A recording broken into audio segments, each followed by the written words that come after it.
반도체 굵기를 외치던 중국이 급하게 삼성전자 반도체 공장을 방문했습니다. 14일 중국 정부 네트워크에 따르면 중국 2인자인 리커창 총리가 시안에 있는 삼성 반도체 공장을 방문했다고 합니다. 그것도 불과 하루 전에 삼성전자에게 시찰 계획을 알렸다고 하는데요.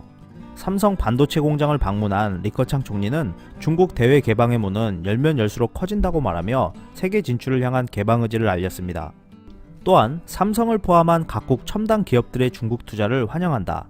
중국은 지적 재산권을 엄격히 보호할 것이며 중국에서 활동하는 모든 국내외 기업들을 같은 선상에서 대우할 것임을 약속한다. 기술 기업들과 첨단 분야 협력은 반드시 큰 보상을 받을 것이다 라고 말했습니다.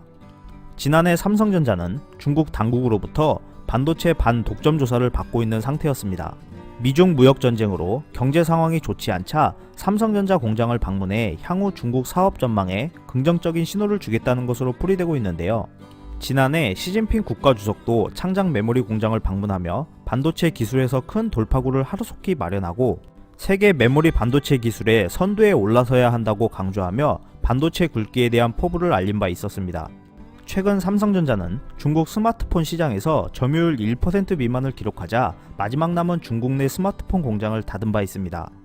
1992년 후이저우 휴대폰 공장을 세워 2006년부터 스마트폰을 생산했고 2013년까지만 해도 20%의 시장 점유율로 중국에서 1위 자리를 차지했던 삼성전자였는데요.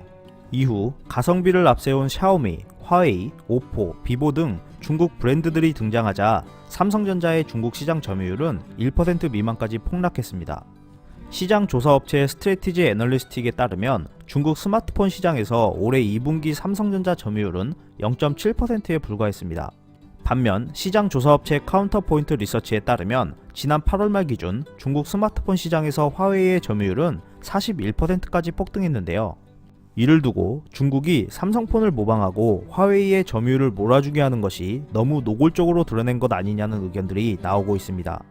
스마트폰 관련해서 보듯이 이러한 이유들 때문에 이번 리커창 총리의 삼성전자 반도체 공장 방문을 두고 이번에도 협력을 가장한 기술 탈취 목적이 아니냐는 해석이 나오고 있는데요.